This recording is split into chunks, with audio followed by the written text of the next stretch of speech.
पाठ 1 भारत में ब्रिटिश सत्तानो उदय। प्राचीन समयथी भारत तेना आर्थिक, सांस्कृतिक और आध्यात्मिक वारसाना कारणे समग्र विश्व में एक अजोड़ स्थान धरावे छे। भारतना सांस्कृतिक वारसा, आर्थिक समृद्धिना कारणे विश्वना घणा देशोनी प्रजा भारत में आवी। भारतना मरी मसाला, तेजाना मलमल, रेशमी कापड़, गળી वगैरेनी यूरोपना देशों में खूबज मांग हती। अहीं आपणे प्रश्न थाय छे कि भारतनी कई कई वस्तुनी यूरोपना देशों में मांग हती, तो जवाब छे मरी मसाला, तेजाना मलमल, रेशमी कापड़, गળી वगैरेनी यूरोपना देशों में मांग हती।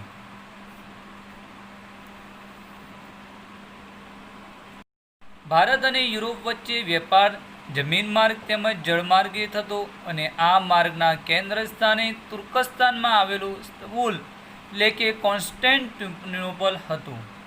तुर्क मुसलमानोए કોન્સ્ટેન્ટિનોપલ जीती लीधुं ईस्वीसन 1453 में।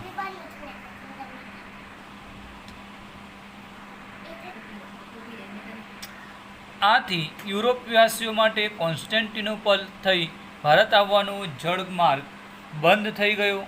यूरोपवासीओने मरी मसाला वगर चाले तेम न हतुं, आथी नवो जलमार्ग शोधवानी जरूर ऊभी थई। प्रश्न नंबर 1, यूरोपना लोकोने भारतनी कई वस्तुनी खूबज मांग हती? जवाब भारतना मरी मसाला, तेजाना मलमल, रेशमी कापड़, गળી वगैरेनी खूबज मांग हती। तुर्क मुसलमानोए કોન્સ્ટેન્ટિનોપલ क्यारे जीत्युं?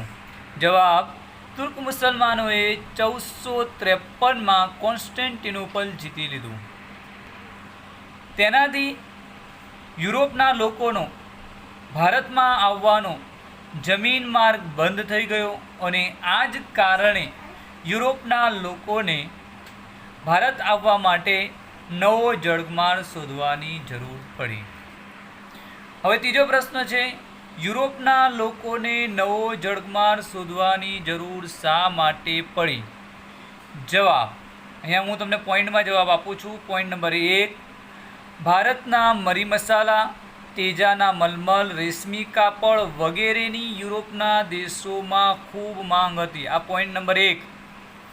पॉइंट नंबर 2, तुर्क मुसलमानोए કોન્સ્ટેન્ટિનોપલ जीती लीधुं, आथी भारत आववानो जलमार्ग बंध थई गयो। पॉइंट नंबर 3, यूरोपवासीओने मरी मसाला वगर चाले तेम न हतुं, आथी यूरोपना लोकोने भारत आववा माटे जलमार्ग शोधवानी जरूर। भारत आववाना जलमार्गनी शोध पोर्टुगीजना राजा प्रिंस हेनरीनी प्रेरणा, प्रोत्साहन અને આર્થિક મદદથી સાહસવીરોએ નવા જળમાર્ગની શોધના પ્રયત્નો આદર્યા।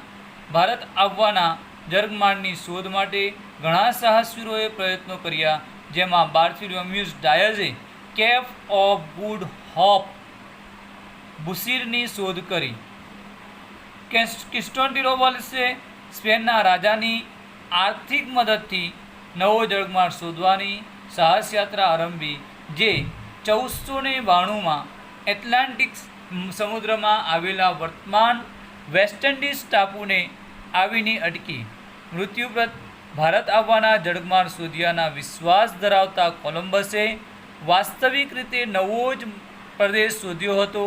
आ स्पष्टता एमेरिगो वेस्पुचीए करी होवाथी त्यारबाद आ नवो प्रदेश अमेरिका तरीके ओळखाय छे। हवे केटलाक प्रश्न है अहींया। पोर्टुगीजना कया राजाए नवो जलमार्ग शोधवा माटे प्रोत्साहन अने प्रेरणा आपी? जवाब है राजा प्रिंस हेनरी। त्यारबाद प्रश्न है, केप ऑफ गुड होप नो अर्थ शुं थाय छे?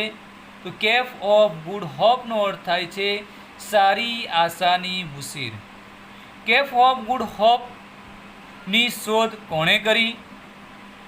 બાર્થોલોમસ ડાયઝે તેની શોધ કરી છે.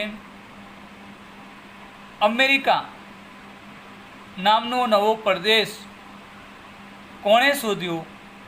તો તે જવાબ છે ક્રિસ્ટોબલ કોલંબસે તેની શોધ કરી હતી 1492માં. પરંતુ તે જીવ્યો ત્યાં સુધી તેને એવું જ લાગતું હતું કે મેં ભારતનો નવો જળમાર્ગ શોધ્યો છે, પરંતુ વાસ્તવિક એ હતી કે તેણે એક નવો જ પ્રદેશ શોધ્યો હતો.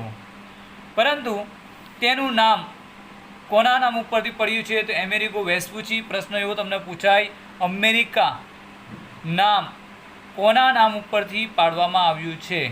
તેનો જવાબ છે અમેરિગો વેસ્પુચી. તેના નામ ઉપરથી અમેરિકા નામ પાડવામાં આવ્યું છે. અહીંયા તમે ભારત આવવાનો નવો જળમાર્ગ એનો તમે નકશો જોઈ શકો છો. અહીંયા એશિયા ખંડ છે, અહીંયા યુરોપ છે, અહીંયા આફ્રિકા ખંડ આપણને બતાવવામાં આવ્યો છે. હિન્દ મહાસાગર છે, એટલાન્ટિક મહાસાગર છે. અહીંયા જે આપણને બિંદુ બતાવ્યું છે કેપ ઓફ ગુડ હોપ, જેનો અર્થ થાય છે સારી આશાની ભૂસીર. હવે યુરોપના લોકોમાં ઇટાલી, સ્પેન, પોર્ટુગલના રાજાઓએ ભારત આવવા માટે ભારતનો નવો જળમાર્ગ શોધવા માટે પ્રયત્ન કર્યા હતા, જેમાં પોર્ટુગલના સાહસિકોને એમાં સફળતા મળે છે. તે લિસ્બન બંદરેથી એટલાન્ટિક મહાસાગરમાં રહી અને કેપ ઓફ ગુડ હોપની ભૂસીર ઉપર આવે છે, ત્યાં રોકાય છે. ત્યાંથી તે આગળ વધે છે મોઝામ્બિક, અને ત્યાંથી મોહમ્મદ અબ્દુલ મજીદ નામના ખલાસીને લઈ અને તે ભારત તરફ કાલિકટ બંદરે ઉતરે છે.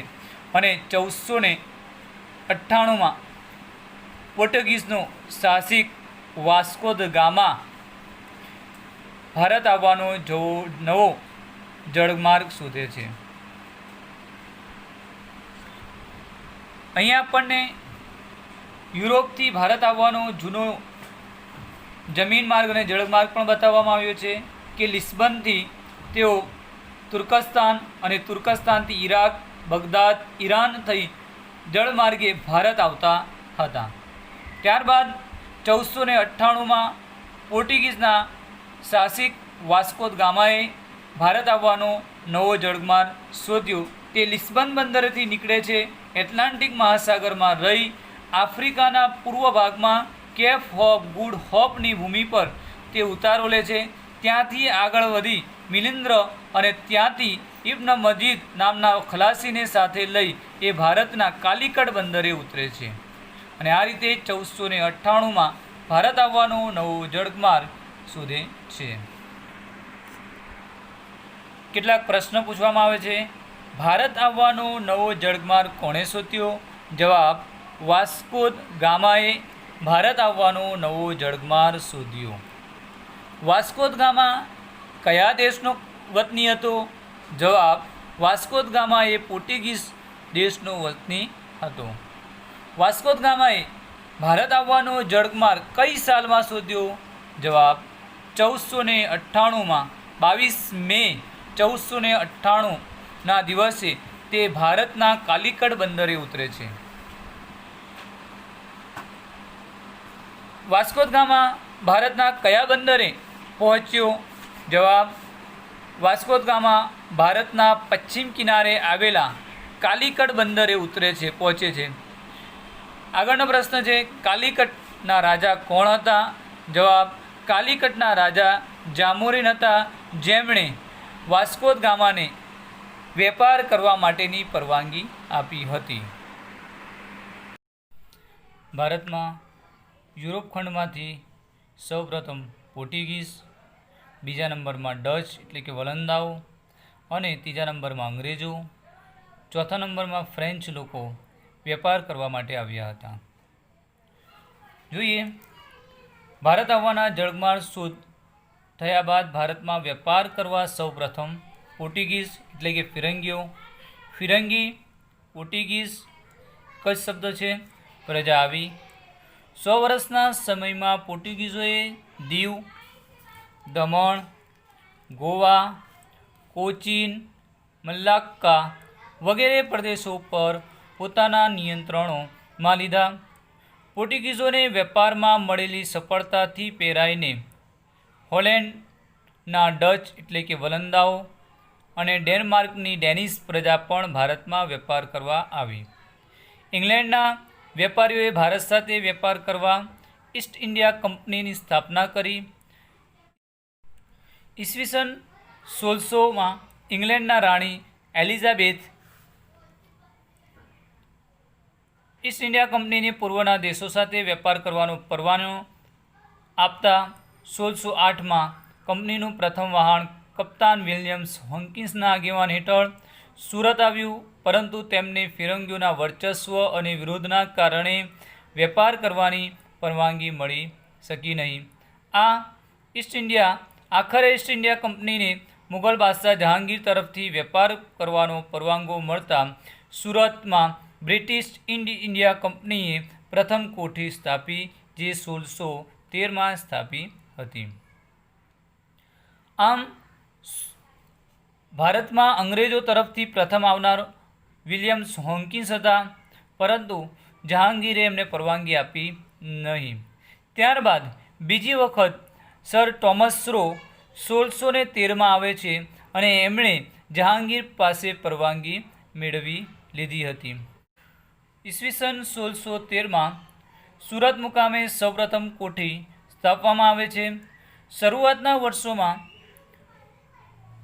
કંપનીએ સુરત, ભરૂચ, અમદાવાદમાં વેપારી મથકો સ્થાપ્યા, પરંતુ આ પ્રદેશોમાં મરાઠી સત્તાઓનું પ્રભુત્વ વધતા કંપનીને જોખમ દેખાયું. તેથી તેઓ દક્ષિણ અને પૂર્વના દિશામાં આગળ વધ્યા, જ્યાં તેમણે મછલીપટ્ટમ એટલે કે આંધ્રપ્રદેશમાં મછલીપટ્ટમ, સેન્ટ જ્યોર્જ ચેન્નાઈ અને ફોર્ટ વિલિયમ્સ કોલકાતામાં કોઠી સ્થાપી.